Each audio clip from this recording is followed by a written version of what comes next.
Durante este mes vamos a ocuparnos meditando en la palabra acerca de las naciones. Y hoy pues miremos el origen de las naciones. Para esto vamos a estar revisando en Génesis. Les he dicho antes, me gusta mucho enfatizarlo, que el libro de Génesis es un libro donde hay principios, es un libro lleno de principios. Son 50 capítulos y esos 50 capítulos nos dan principios. En esos 50 capítulos quiero decirle o recordarle, está la historia de toda la humanidad. Toda la humanidad. Desde la creación hasta la eternidad. Toda la historia de la humanidad está allí contenida en solo 50 capítulos. Y esos 50 capítulos los podemos dividir en 3 partes. Les he mencionado, la primera parte tiene que ver con la declaración del propósito de Dios. ¿Alguien recuerda en qué capítulo de Génesis está eso? El propósito de Dios. ¿20 qué? Capítulo 1 y capítulo 2 de Génesis. Ahí está el propósito de Dios. Dios hace su creación con un propósito y Él no se queda callado con su propósito, sino que Él declara el propósito. Nosotros tenemos esa bendición, tenemos un Dios con esa característica y es que Él declara su propósito. No se queda callado al respecto, sino que lo dice explícitamente, lo da a conocer. Capítulo 1 y 2 de Génesis, el propósito de Dios. Luego viene otro paquete, otra parte, la segunda parte de Génesis, tiene que ver con las caídas del hombre. El hombre tuvo básicamente 4 caídas. Esas caídas están mencionadas entre el capítulo 3 y el capítulo 11. Capítulo 3 y capítulo 11 de Génesis nos habla de las 4 caídas del hombre. Y luego del capítulo 12 al capítulo 50, el último capítulo, nos habla de el llamado de Dios. El llamado de Dios es lo último que Dios hizo para proporcionarle al hombre un nuevo comienzo. Así que usted, si quiere tener un nuevo comienzo, tiene que atender ese llamado. Después de eso, de lo que Dios hizo en Génesis capítulo 12, respecto a una nueva oportunidad para el hombre, no ha hecho nada más el Señor, ni hará nada más. El hombre tiene que mirar ese llamado del capítulo 12 de Génesis, atender ese llamado y andar en ese llamado, si es que quiere aprovechar la bendición de Dios. Amén. Así que, aunque hay 50 capítulos, los podemos dividir solamente en 3 partes. El propósito de Dios, Génesis 1 y 2, las caídas del hombre, Génesis capítulo 3 a capítulo 11, y el llamado de Dios, que está en el capítulo 12 al capítulo 50. Del capítulo 12 al capítulo 50, primordialmente nos habla de 3 o 4 personas. ¿Recuerda cuáles son esas 3 o 4 personas? Las 3 de ellas, ¿cuáles son? ¿Cuál es el primero que nos habla del capítulo 12 al capítulo 50? ¿De quién? ¿Con quién arrancó todo el llamado? ¿Con quién arrancó la nación, Señor? Con Abraham. Luego Isaac, luego Jacob y luego, sí, tu tocayo, José. Con José cierra prácticamente ese libro, Apocalipsis, mostrando toda la gloria que vivió José. ¿Recuerdan todo lo que le sucedió a José, pero su fin fue un fin de gloria? ¿Sí lo recuerda? ¿Sí lo recuerda? Cierto que fue menospreciado por su familia, fue ultrajado, lo trataron con injusticia, pero el Señor siempre lo bendecía, siempre lo cuidó y siempre lo llenó de gloria. En el llamado de Dios tenemos que tener claro que lo que nos espera es un futuro de gloria. La persona que está a su lado no lo creyó. Dígale, convénzalo, muévale el hombro y dígale, te espera un futuro de gloria. Y a veces tenemos muchos líos acá, a veces tenemos muchos problemas, a veces como que todo nos sale mal.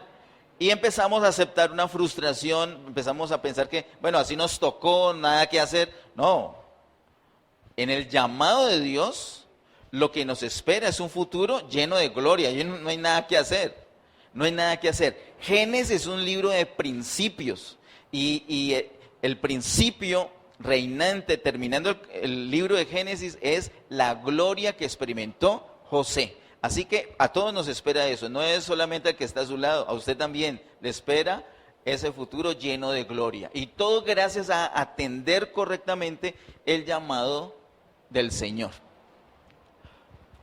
Hay algo muy especial que sucedió durante el tiempo de las caídas. El Señor tenía un propósito al crear al hombre. Ese propósito está dicho, por supuesto, en los capítulos 1 y 2.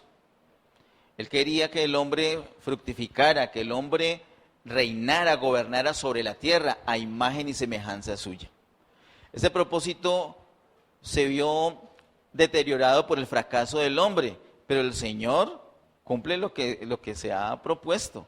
El Señor no declina jamás. Nosotros fallamos una y otra vez, pero Él sigue inconmovible con su propósito. Así que le da la oportunidad al hombre de tener un nuevo comienzo, un nuevo comienzo, como lo he dicho, en esas 4 caídas, hasta que la última ocasión que da un nuevo comienzo es en el capítulo 12, llamando a Abraham.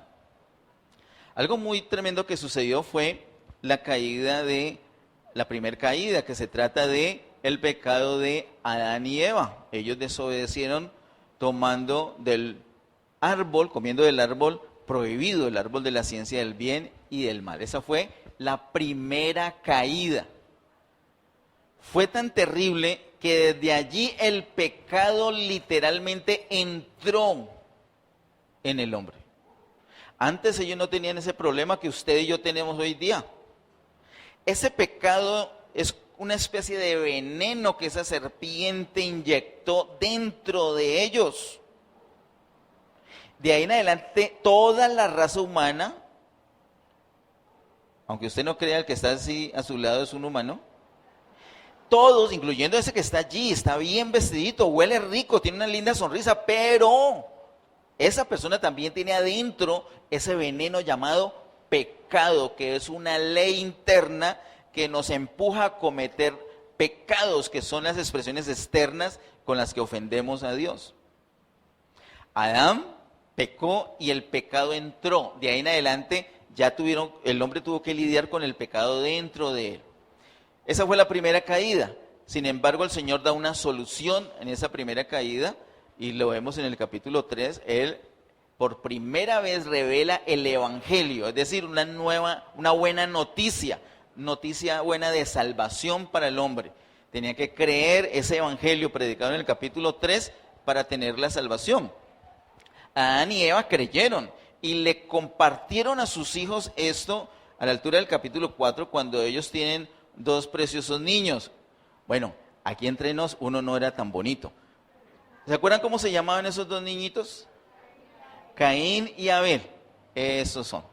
Ellos tenían la oportunidad de creer en el Evangelio y andar por el camino correcto, de acuerdo al Evangelio. Así como usted y el que está a su lado, ambos, ustedes dos, tienen la misma oportunidad porque están escuchando el Evangelio. Pero uno de ustedes puede decidir seguir, creer y seguir, y el otro no. Así sucedió. Abel decidió creer y seguir, y Caín no. Caín siguió su propio camino. Esa fue la segunda caída del hombre. Al punto que Caín cometió el terrible pecado de asesinar a su hermano Abel. Esa fue la segunda caída del hombre, y la encontramos a la altura del capítulo 4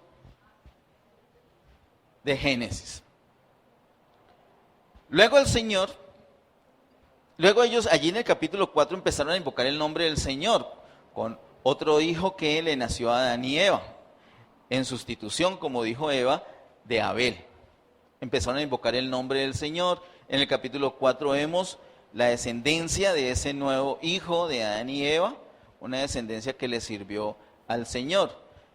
En el capítulo 5 y 6 vemos, en el capítulo 6 vemos cómo la raza humana se siguió degradando, y a la altura del capítulo 6 el hombre llegó a ser pura carne.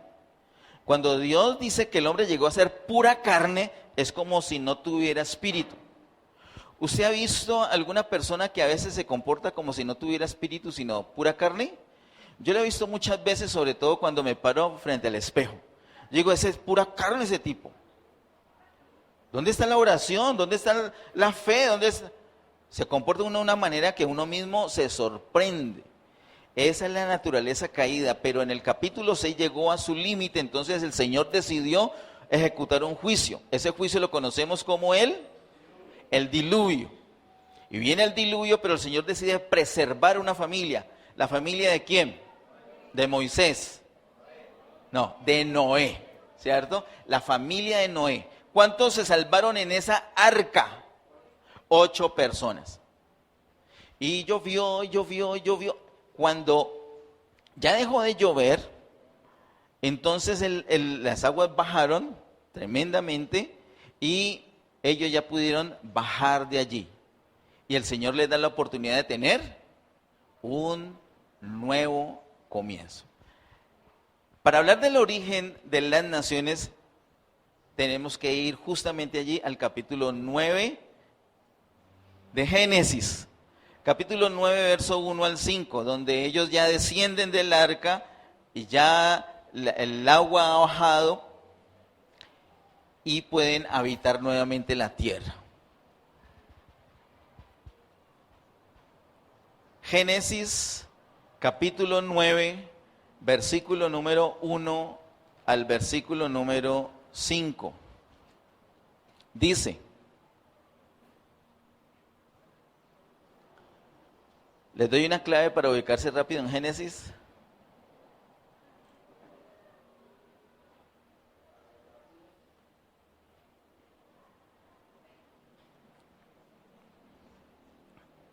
No necesitamos, ¿cierto? Todos estamos allí. En Génesis capítulo 9, verso 1 al 5 dice: bendijo Dios a Noé y a sus hijos y les dijo: fructificad y multiplicaos y llenad la tierra. El temor y el miedo de vosotros estarán sobre todo animal de la tierra y sobre toda ave de los cielos, en todo lo que se mueva sobre la tierra y en todos los peces del mar, en vuestra mano son entregados. Todo lo que se mueve y vive os será para mantenimiento, así como las legumbres y las plantas verdes os lo he dado todo. Pero carne con su vida, que es su sangre, no comeréis, porque ciertamente demandaré la sangre de vuestras vidas. De mano de todo animal la demandaré, y de mano del hombre, de mano del varón su hermano, demandaré la vida del hombre. ¿A qué se le parecen esos 5 primeros versículos? ¿Usted lo lee por encimita o si lo recuerda lo que acabo de leer? ¿A qué se le parece? Dele otra leidita así por encimita. ¿Se le parece alguna escritura en la Biblia? ¿O es la primera vez que el Señor les habla así al hombre? ¿A Adán y Eva? ¿A Adán y Eva les habló así?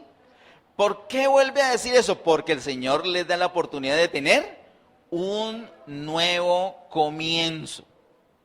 Así es el Señor. Nosotros fracasamos, pero Él siempre nos da la oportunidad de tener un nuevo comienzo. Cambiando las reglas, cambiando su palabra, cambiando su deseo, cambiando su propósito. No, para nada.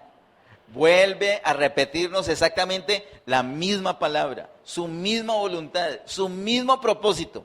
Él no va a cambiar. Los que tenemos que cambiar somos nosotros, y Él nos da la oportunidad de tener un nuevo comienzo, cambiando y diciendo, bueno, hombre, voy a aprovechar y ahora sí voy a hacer el propósito de Dios. Así que esos primeros versículos y otros, pero esta es una muestrica, nos habla nuevamente de el propósito de Dios. ¿Cuál es el propósito de Dios? Que el hombre, a imagen y semejanza suya, de Dios, señoree o gobierne sobre toda la tierra y que fructifique, que se multiplique. ¿De acuerdo? Así como le había dicho inicialmente a Adán y Eva. Vamos rápidamente al versículo número 6. El versículo 6 marca una pauta importantísima en la historia de la humanidad. Génesis 9:6 dice: el que derramare sangre de hombre, por el hombre su sangre será derramada, porque a imagen de Dios es hecho el hombre. Vuelvo a leerlo. El que derramare sangre de hombre, por el hombre su sangre será derramada, porque a imagen de Dios es hecho el hombre. Pregunto, ¿esa escritura se le parece a algo que haya leído antes en la Biblia?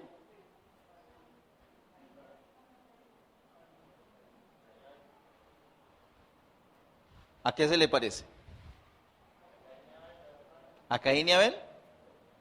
¿Por qué a Caín y Abel? Ahora, antes de ir a mirar esa posibilidad, entendamos bien qué dice ese verso 6.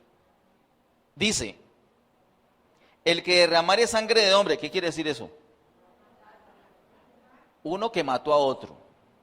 Luego dice, por el hombre su sangre será derramada. O sea, yo mato a alguien, entonces ¿qué pasa conmigo? Alguien me mata a mí.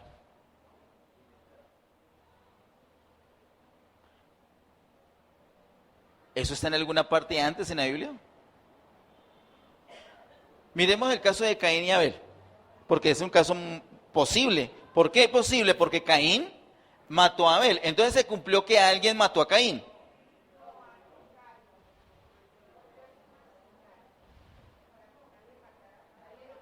Lo que dice la hermana de atrás, le puso una señal para que nadie lo matara.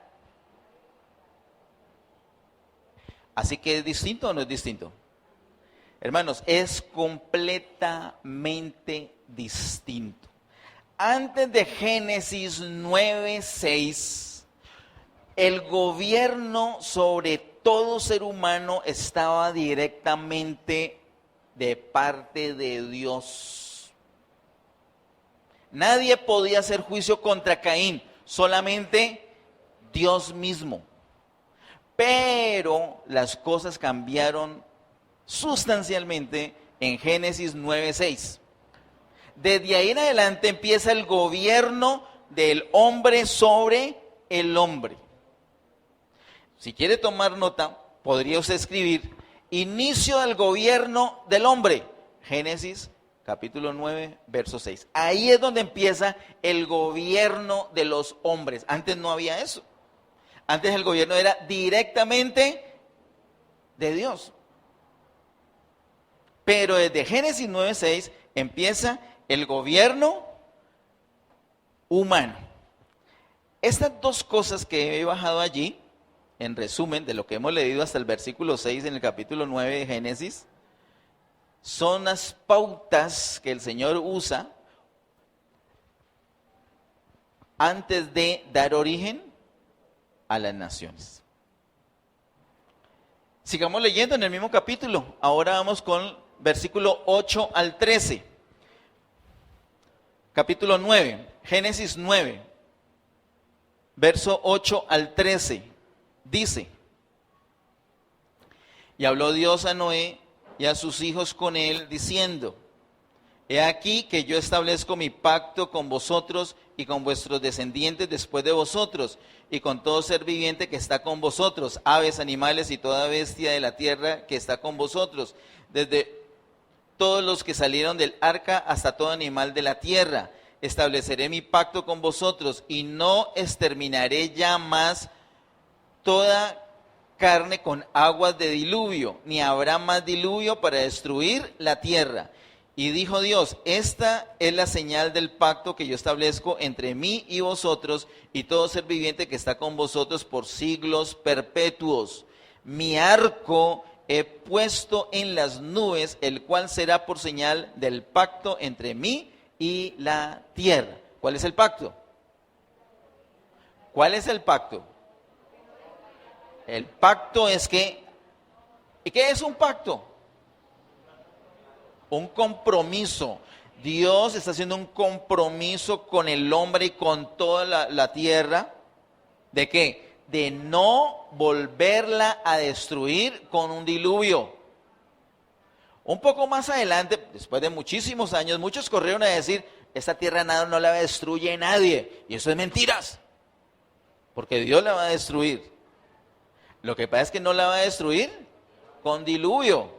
Eso nos cuenta el apóstol Pedro. Así que el Señor hace un pacto con el hombre y con toda la tierra, de que Él nunca va a volver a destruir la tierra con un diluvio. Y para certificar ese pacto que está haciendo, entonces pone como una especie de firma en las nubes, y que lo hemos visto hermoso, que ¿se llama ¿cómo? El arco iris. ¿De acuerdo? El arco iris. ¿De qué está hablando entonces esto? Es el tercer tema que encontramos en el capítulo 9 de Génesis. El pacto de Dios. Así que llevamos 3 temas hasta la altura del versículo 13. Lo primero es, el Señor vuelve a hablar de su propósito original. Lo segundo es que se establece el gobierno humano. Y lo tercero es que Dios hace un pacto con el hombre y con la tierra, que no va a volver a destruirla con un diluvio. Sigamos en el capítulo 9. Vamos del verso 20 al verso 27. Génesis capítulo 9, verso 20 al 27 dice: Después comenzó Noé a labrar la tierra y plantó una viña. Mira qué chévere. Como ya ellos pudieron descender, ya otra vez pudieron disfrutar de la tierra, cultivar.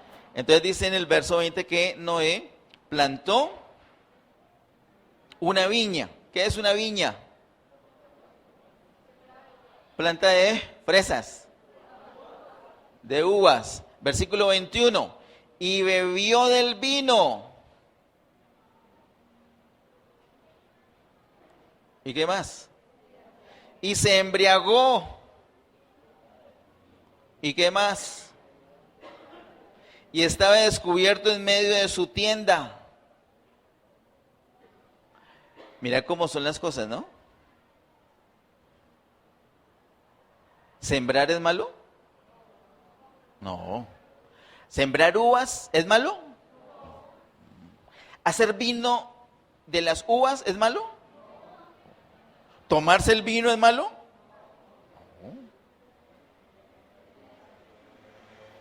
¿Cierto? Verso 21, y bebió el vino. ¿Hasta ahí cómo vamos? Bien. Luego dice, se embriagó. ¿Ahí cómo vamos? Ay, ya la embarró.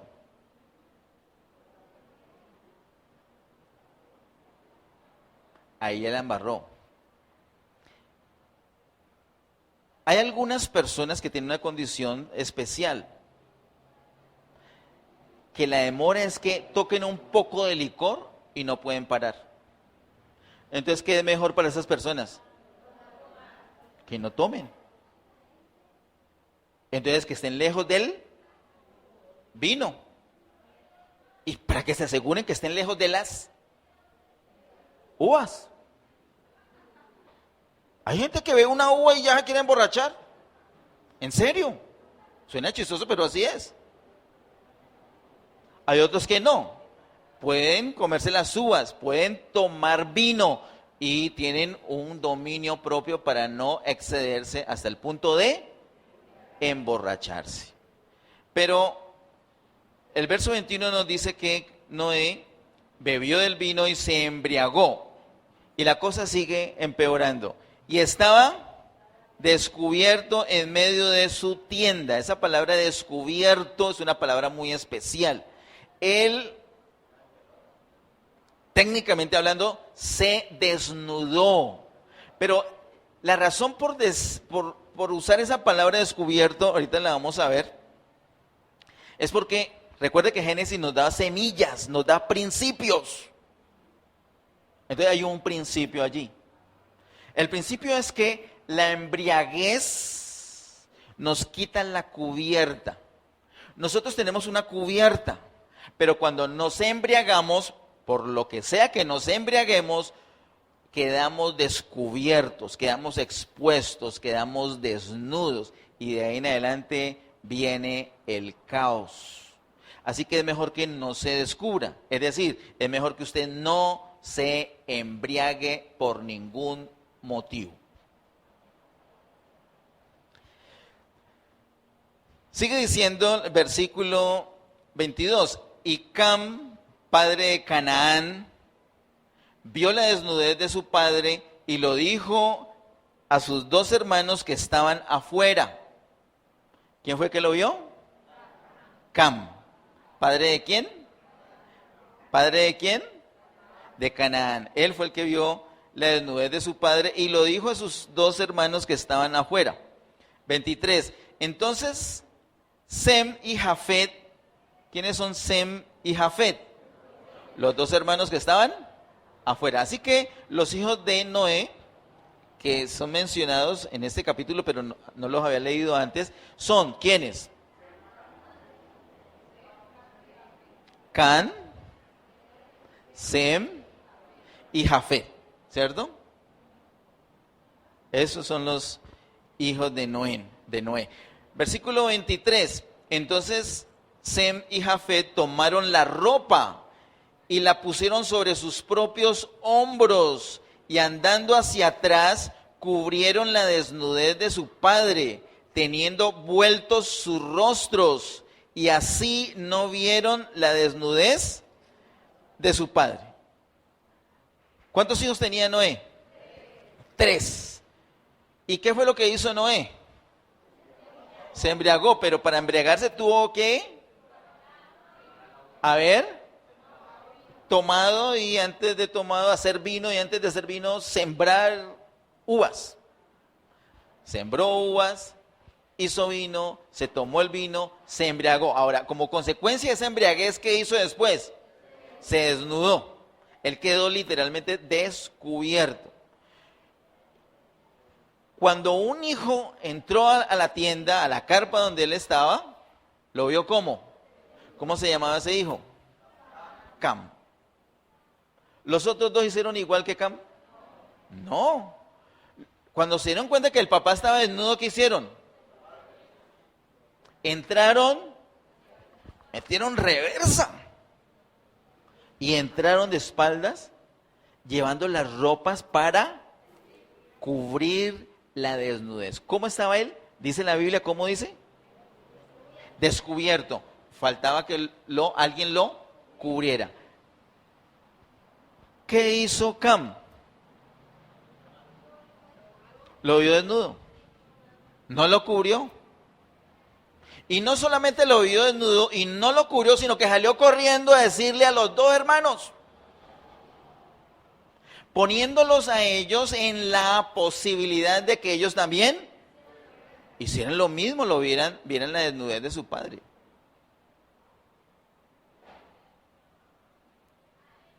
Hoy en día hay muchas cosas que se dicen acerca de la desnudez de los padres. Y hasta se enseña que lo más adecuado es que los niños pequeños vean a los padres desnudos. ¿Han oído eso o no lo han oído? Claro, lo aconsejan. Inclusive dentro del pueblo de Dios se puede escuchar ese tipo de cosas. Posiblemente usted lo ha hecho. Posiblemente usted lo ha hecho pensando que era lo correcto. O peor, sabiendo o pensando que era incorrecto y lo hizo adrede por su carnalidad, por su pecaminosidad. Posiblemente, no, así hacemos nosotros. Nosotros hacemos las cosas a veces porque no sabemos, a veces las sabemos que son incorrectas y las hacemos adrede para disfrutar de un deleite que da el pecado. ¿Cuántos saben que el pecado da un deleite? ¿Cuántos saben que el pecado da un deleite? Nadie sabe eso, apenas 3. ¿Cuántos saben que el pecado da placer? ¿Y cuántos saben que después del placer también da muerte? ¿Cuántos saben que las cosas de Dios dan placer? Y como resultado dan vida. Así que usted puede escoger placer y vida o placer y muerte.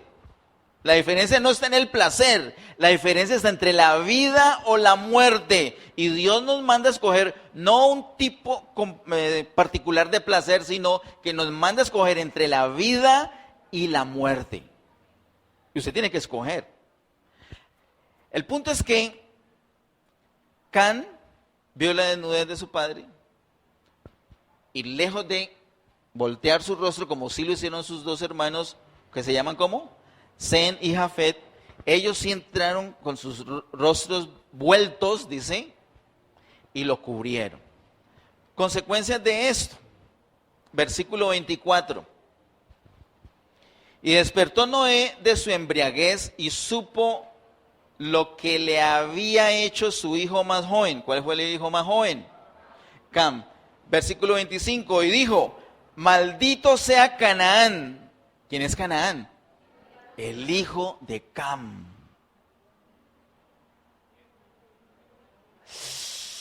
Mira, maldito sea Canaán, siervo de siervos será a sus hermanos.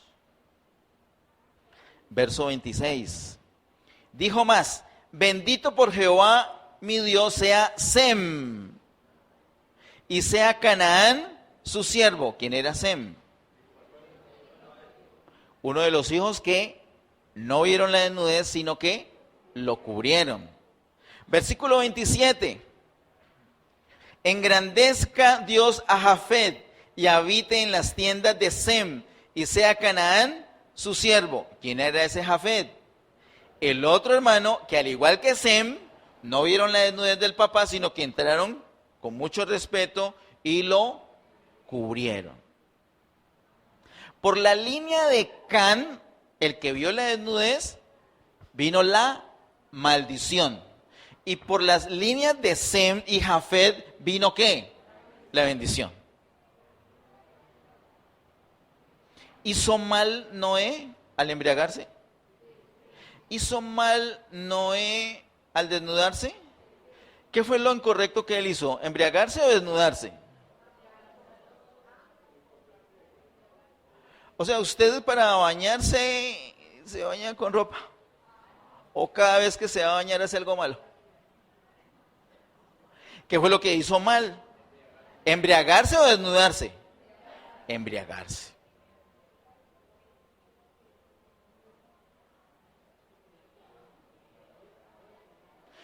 Usted se puede y debe desnudarse en momentos, pero no como resultado de una embriaguez.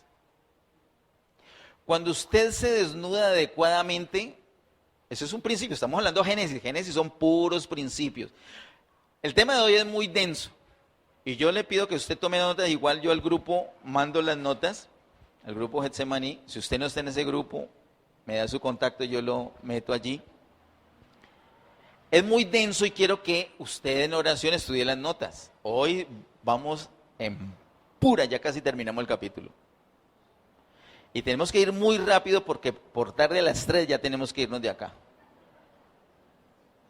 Entonces, hay muchos principios allí, los cuales tenemos que mirar despacio y tener cuidado de cómo tenemos que vivir. Porque esas no son cosas simplemente que pasaron allá. Insisto, son principios. Sucedieron allá con estos personajes, pero se repiten hoy día con nosotros. Noé hizo mal. Y siendo que hizo mal, cuando despierta de su embriaguez, en vez de pedir perdón, empieza a maldecir. Y después de maldecir, ¿qué hace? Con el otro hijo, lo bendice. Y después de maldecir a uno y bendecir al otro, ¿qué hace con el otro? También lo bendice. Él estaba, Noé, en posición de maldecir y bendecir. Habiendo fracasado, habiendo hecho mal, habiéndose emborrachado y como consecuencia de esto, desnudado. ¿Por qué lo hizo? Ahora, les pregunto, no lo hemos visto, pero si lo sabe, esa maldición y esas bendiciones que él habló sobre estas personas, ¿se cumplieron? Completamente. ¿Por qué? Si Noé era el que le había embarrado.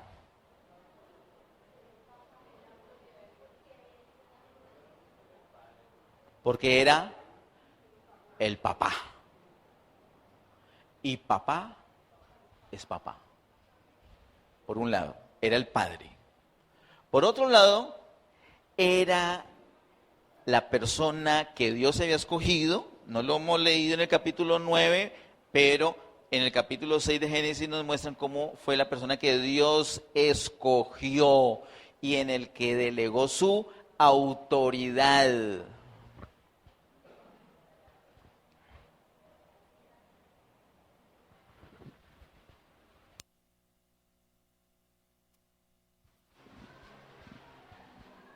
Dios puso su autoridad sobre él, lo escogió para su propósito. Y esa autoridad de Dios tiene que ser respetada, tiene que ser valorada, tiene que ser cuidada. Le pregunto, ¿alguna vez su papá se ha equivocado en alguna cosa? Y eso ocasiona que se le pueda faltar el respeto. Escúcheme. Cada vez que su papá se equivoque, cada vez que su mamá se equivoque, cada vez que una autoridad suya se equivoque, usted está frente a una oportunidad. Y de acuerdo a lo que usted decida hacer, recibirá maldición o recibirá bendición. ¿Cómo hacer para tener una maldición cada vez que una autoridad suya se equivoque? Descubra más su desnudez. Su falla, muéstrela a los demás. Deleítese en el error de su líder. Y como consecuencia atraerá para su vida. Les dije que era denso. Por eso hay que tomar nota y estudiarlo en oración. Yo prácticamente lo que estoy haciendo es una lectura del capítulo 9. De hecho, cada vez que predico trato de hacer una lectura, porque esa es la palabra de Dios. Ahora, cada vez que un líder suyo, una autoridad que está sobre usted, comete una falla y usted con mucha reverencia, usted no se está haciendo loco con la falla. Usted no dice, no, es que mi líder nunca se equivoca. No, usted sabe que la embarró, sabe que pecó, sabe que hizo mal y que feo. Pero usted con mucha reverencia trata esa falla de esa persona, tratando de alcahuetearle, no, tratando de cubrir porque ha quedado descubierto. ¿Y por qué va a tratar de cubrirlo? Porque se trata de una autoridad que ha dado Dios. Así de sencillo. La autoridad delegada por Dios en una persona, en un ser humano. Todo ser humano es susceptible de cometer errores y los líderes sí que es cierto. ¿Cuál debe ser nuestra reacción cuando un líder se equivoca? Ay, mira, vengan todos a ver lo que hizo vean. No.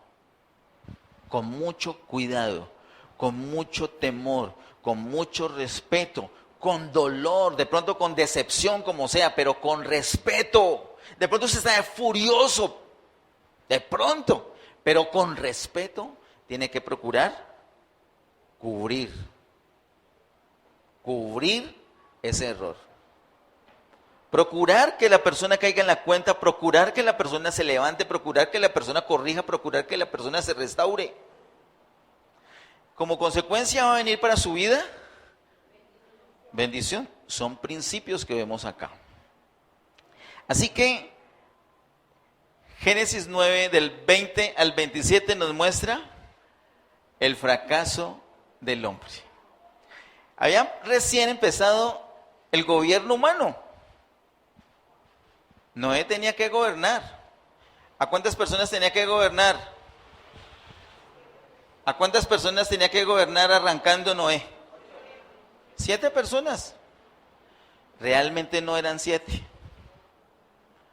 Realmente él tenía que gobernar a 8 personas.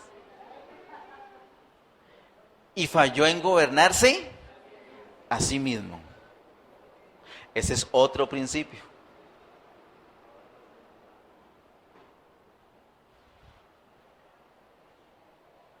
Si vamos a ejercer un gobierno, ese gobierno tiene que empezar por nosotros mismos. El fracaso de Noé en el gobierno humano fue que no se gobernó a sí mismo. No podía cultivar, claro. No podía sembrar uvas en particular, claro. No podía hacer vino, claro. No podía tomar vino, claro. No podía emborracharse, claro que no. No, pero es que yo sé manejar los tragos. No, los tragos te manejarán y quedarás descubierto. Y al quedar descubierto, mire, una persona descubierta es una persona totalmente desprotegida y va a ser, perdonen la expresión, pero va a ser cualquier tontería. Iba a decir estupidez, pero pues es una palabra muy fuerte, entonces mejor uso la palabra tontería en vez de la palabra estupidez, que sería como más, calzaría más, pero pues no la voy a decir. Tontería. Una persona descubierta hace cualquier tontería. No podemos llegar a descubrirnos, entonces no podemos embriagarnos. Y si usted tiene problemas con la uva, ni se acerque a ellas. Busque naranjas, otra cosa. Amén. Amén. Esos principios tenemos que cogerlos para no embarrarla. Este capítulo 9 nos muestra todo el panorama del origen de las naciones. ¿No parece, cierto? Pero mire cómo se enreda todo esto en el capítulo siguiente. Vamos con el capítulo 10, verso 1. Génesis capítulo 10, verso 1. Dice: estas son las generaciones de los hijos de Noé, Sem, Can y Jafet, a quienes nacieron hijos después del diluvio. Así empieza el capítulo 10, hablando de las generaciones. ¿Cómo termina? Versículo 31 y 32. Los versos 31 y 32 de Génesis 10 son los versículos claves que nos muestran el origen de las naciones. Pero si los mencionamos solamente así, capítulo 10, versos 31 y 32, no tendría mucho sentido. Pero como hemos hecho el preámbulo con el capítulo anterior, que nos da el fundamento sobre el cual arranca el origen de las naciones, entonces sí va a cobrar sentido. Leamos versos 31 y 32 del capítulo 10. Dice: estos fueron los hijos de Sem por sus familias, por sus lenguas, en sus tierras, en sus naciones. Estas son las familias de los hijos de Noé por sus descendencias, en sus naciones. Y de estos se esparcieron las naciones en la tierra después del diluvio. ¿Usted quiere ver en la Biblia dónde está el origen del gobierno humano? Génesis capítulo 9, versículo 6. ¿Usted quiere ver dónde está en la Biblia el origen de las naciones? Génesis capítulo 10, versículos número 31 y 32. Nos tenemos que remontar a ese momento que estaban viviendo ellos, para entender sobre todo esos versos 31 y 32. Versos 31 y 32 nos dan como una síntesis del origen de las naciones. Luego, en el capítulo siguiente, capítulo 11, nos depura un poquito, nos da más detalles de la situación. Y de ahí en adelante nos damos cuenta que lo que han dicho, lo que está escrito en los versos 31 y 32 de Génesis 10, se cumple. Veamos un poquito despacio el verso 31. No mucho, pero un poquito despacio. Verso 31 de capítulo 10. Estos fueron los hijos de Sem por sus familias, por sus lenguas, en sus tierras, en sus naciones. Esas palabras que están allí mencionadas son cosas que se dan progresivamente y arranca en familias y termina en naciones. Las familias hace que se marque una distinción. Hay personas que matan cuando se le meten con un familiar. ¿Los ha visto? Fue muy rápido si las vio porque yo creo que ya las mataron también. Hay familias que entre ellos, mejor dicho, se defienden y pueden que sepan que algún familiar la embarró, pero literalmente se hacen los locos, están embebidos, están enloquecidos. No tienen juicio para ver la realidad de las cosas. Si es familiar es inocente y punto. O sé que es culpable, sé que mató a esa otra persona, pero lo saco libre como sea, porque es mi familia. Eso produce una fuerte separación entre una familia y otra familia. Y les digo, eso de ninguna manera es la voluntad de Dios. Un manejo carnal del tema amor familiar no está en el diseño de Dios. Todo lo contrario, atenta contra el propósito de Dios. Tristemente, empieza por algo que uno ama tanto, que es la familia.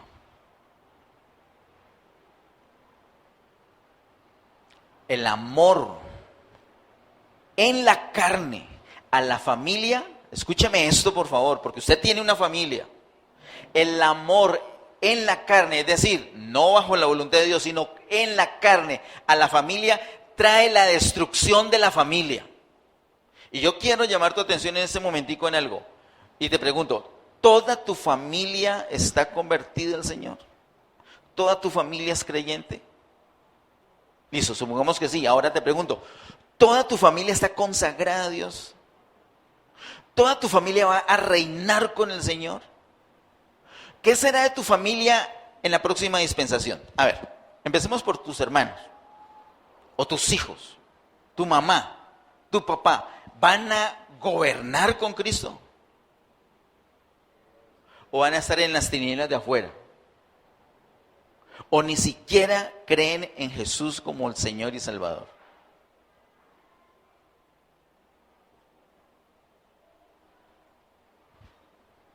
Preguntas crudas.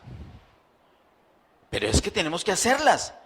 Porque si seguimos en el adormecimiento, entonces va a pasar el tiempo y esas personas no van a aprovechar el nuevo comienzo que Dios da la oportunidad de tener y van a perder las bendiciones y van a sufrir muchísimo. Cuando la Biblia habla de lloro y crujir de dientes, lo dice en serio. ¿Cuál es uno de los principales factores de la maldición familiar? El amor a la familia de una manera carnal.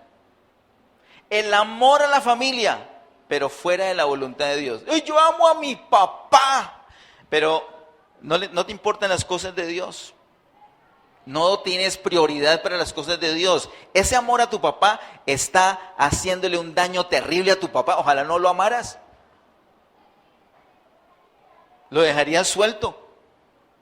Para que de alguna manera, ya no con tus amarras, otra persona lo pudiera llevar a la luz y esa persona pudiera arrepentir y andar en el propósito de Dios.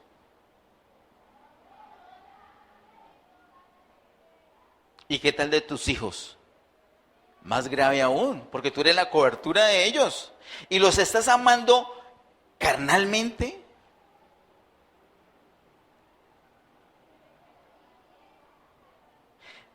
Estamos hablando de que Dios nos hizo. Estamos hablando que nos hizo con un propósito. Estamos hablando que la tendencia del hombre es fallar en ese propósito. Pero estamos hablando que el Señor nos da la oportunidad de un nuevo comienzo, pero hay que aprovecharlo. Todo arranca por las familias. Después de las familias, según el verso 31, vienen las lenguas, las distintas maneras de expresar. No necesariamente arranca con distintos idiomas, pero sí maneras de expresarse. Yo pienso esto, tú piensas eso, tú tienes un concepto, yo hablo de mi concepto así, yo hablo de mi concepto asá. Y voy a poner un ejemplo acá bien crudo. La simpatía que tiene la izquierda, hablando de política, la simpatía que tiene la izquierda en el pueblo de Dios es impresionante.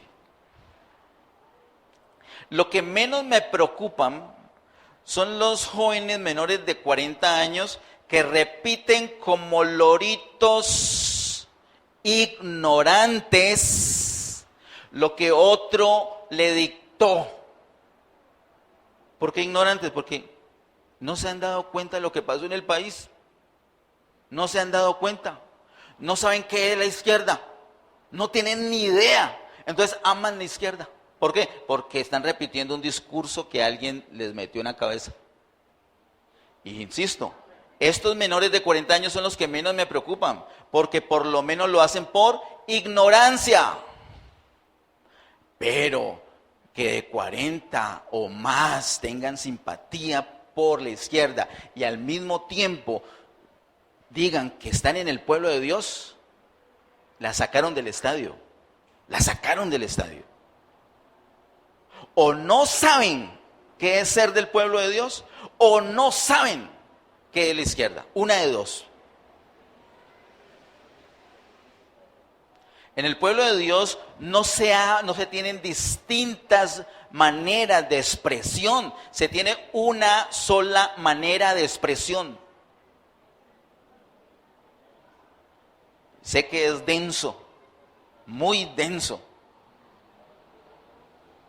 Por favor, tome nota y lo estudie en oración. Pero el primer factor de división es la familia y el segundo son las lenguas originadas por distintas maneras de expresar sus propios conceptos. Tampoco es de Dios esa división. Después de familias y de lenguas, ¿qué viene? Mírenlo en el versículo 31. Las tierras, los territorios, la ambición de este terreno.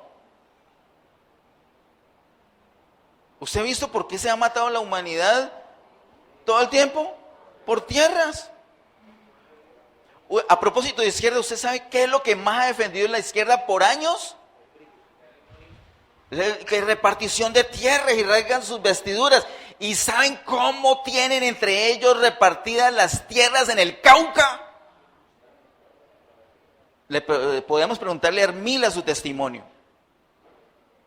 Los ricachones zurdos, que son los dueños de la tierra de Colombia. Hay una expresión ofensiva para la gente que repite como loritos los discursos de la izquierda, ¿recuerdan? Mamertos. Es fea, pero les calza perfecto. Les calza perfecto. Y sale ese señor Santrich y hace lo que hace y se rasgan las vestiduras a favor de Santrich. Y son del pueblo de Dios. Familias, lenguas y luego territorios. Luego de eso, ¿qué viene? Naciones. Solamente estamos a un paso para las naciones. ¿Qué falta? Simplemente poner un rey, un líder en esos territorios formados previamente por lenguas y previamente por familias. Se pone un rey, un gobernante y ya se dio origen a una nación. Ese es el origen de las naciones. Las naciones, queridos hermanos, no surgieron por el deseo de Dios, surgieron por la rebelión del hombre. Por la rebelión del hombre. Fue la consecuencia del fracaso del hombre. El fracaso que nos muestra el capítulo 9 trajo como consecuencia el origen de las naciones en el capítulo número 10.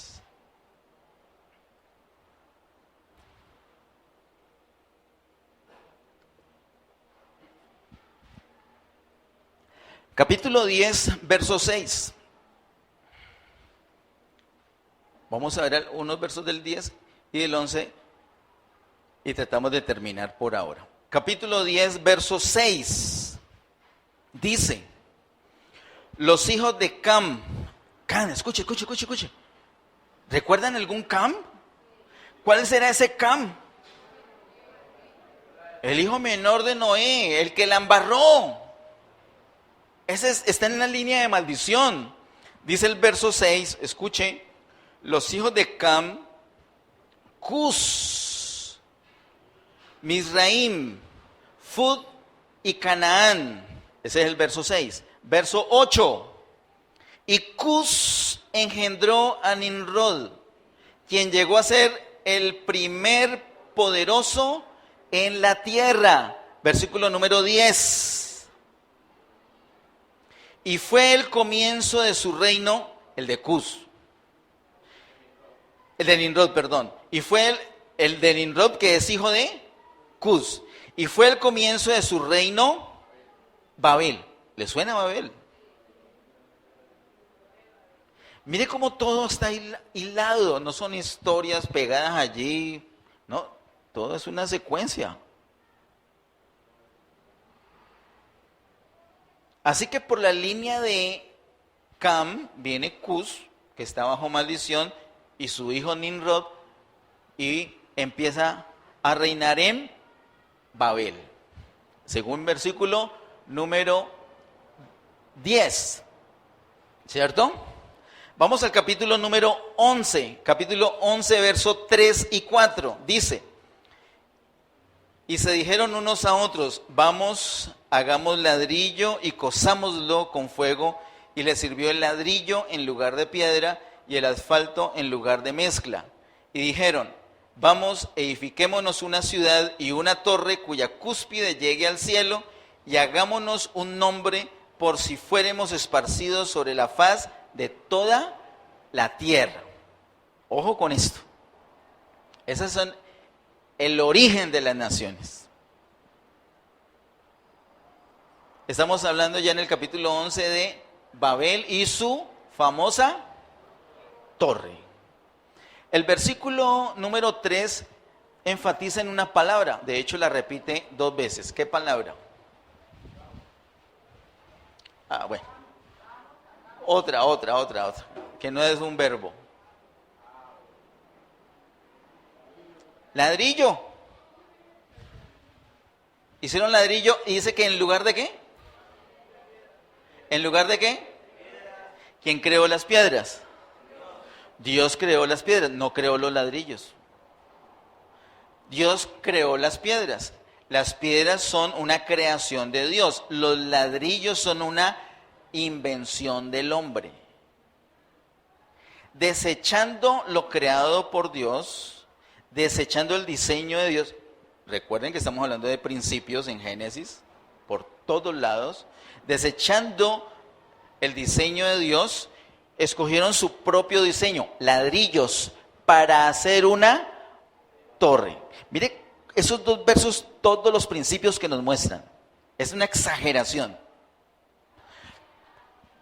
Principio número 1, deja el diseño de Dios y toma su propio diseño. Número 1. Número 2, les pregunto, cuando ellos bajan del arca, el Señor vuelve a retomar su propósito, como lo vimos, propósito de Dios, ¿recuerda? ¿Y qué tenían que hacer ellos? ¿Qué tenían que hacer ellos? ¿Alguien que me acuerde? ¿Qué tenían que hacer? ¿A qué los mandó?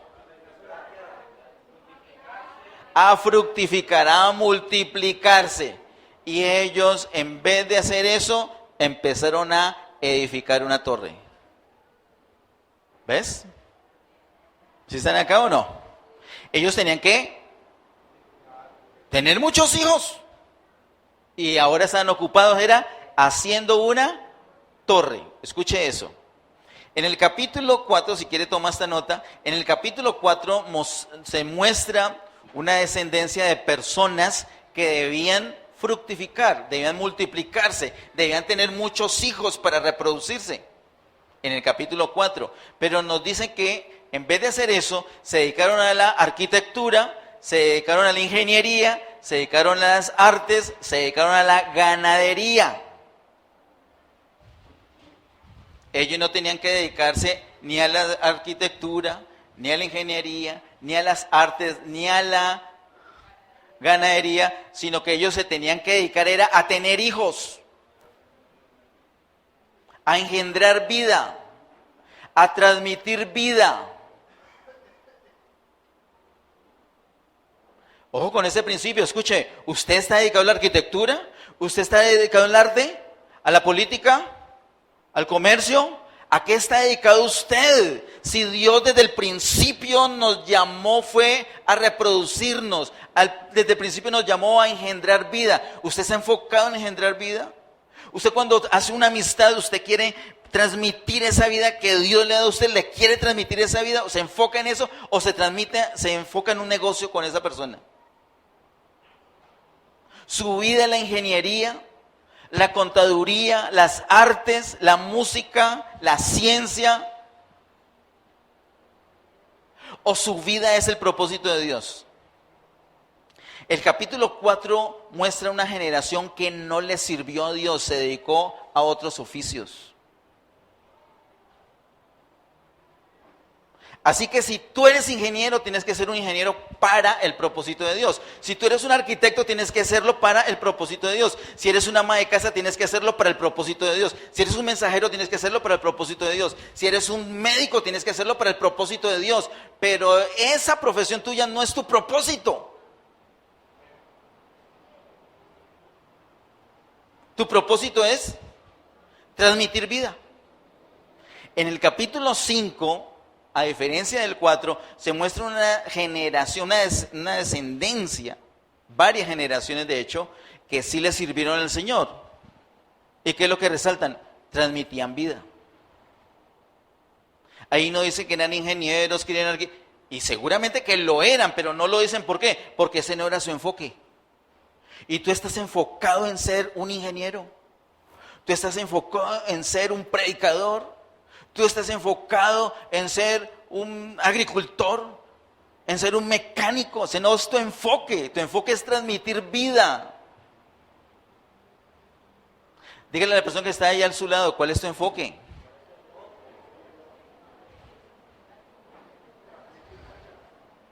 Así que ellos no se enfocaron en transmitir vida, sino que ahora se enfocaron en construir una torre. Dejaron el propósito de Dios. Es el segundo principio incorrecto. Primero, dejan el diseño de Dios. Segundo, dejan el propósito de Dios. Tercero, Dios les había hecho un pacto. ¿Qué era el pacto? No iba a destruirla con diluvio, pero ellos hicieron una torre que fuera lo más alta posible por si las moscas. Entonces, número 3, no confiaron en Dios. No confiaron en el pacto de Dios. No confiaron en el pacto de Dios. Y número 4, y termino con esto, ¿para qué hicieron esa gran torre que llegara hasta el cielo? ¿Para qué? ¿Cuál es el propósito de ellos? Hacerse un nombre. Cuarto principio. En el capítulo 4 ellos empezaron a invocar el nombre del Señor con la generación del otro hermano, el otro hijo que le nació a Adán y Eva. Y ahora ya no invocaban el nombre del Señor, sino que ellos ya procuraban hacerse un nombre para ellos. Cuarto principio. ¿Qué quiere decir todo esto? Rebelión total. ¿Saben por qué las naciones están como están? Ahí está. Génesis capítulo 9 y 10. No. Ahí están las semillas. Ahora estamos en cosecha. ¿Por qué la ideología de género? Ahí está. En contra del diseño de Dios.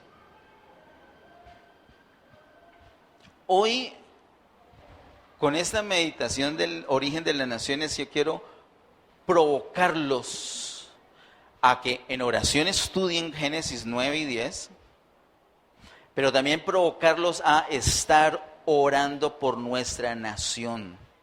oremos por Colombia.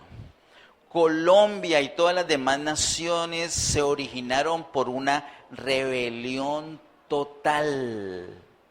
Apartadas de Dios, sacaron a Dios. Y eso el Señor lo quiere cambiar. El Señor da una oportunidad de tener un nuevo comienzo. Yo te invito a que estemos clamando todo este mes de julio por nuestra nación. Y en nuestra oración estemos declarando Colombia, tierra de bendición. Acompáñeme de pie, por favor.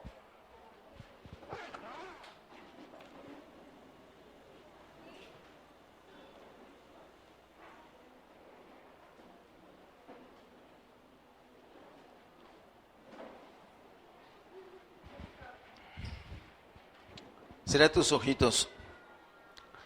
No sé qué tanto te duela lo que sucede en Colombia.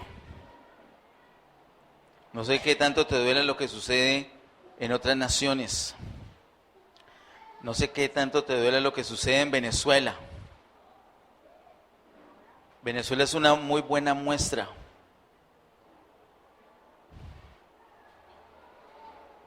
Cuba es una muy buena muestra.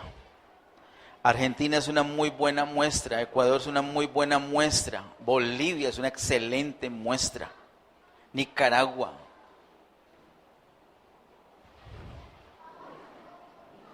Países con decretos opuestos al diseño y propósito de Dios. Esos decretos fueron elevados a leyes, a la constitución de cada país.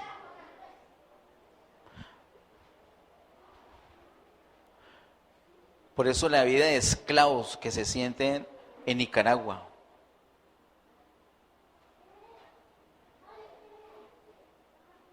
En Venezuela, en Bolivia, en Cuba.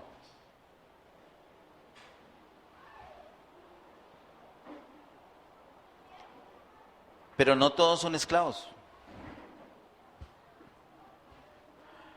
Por supuesto que los líderes políticos no son esclavos.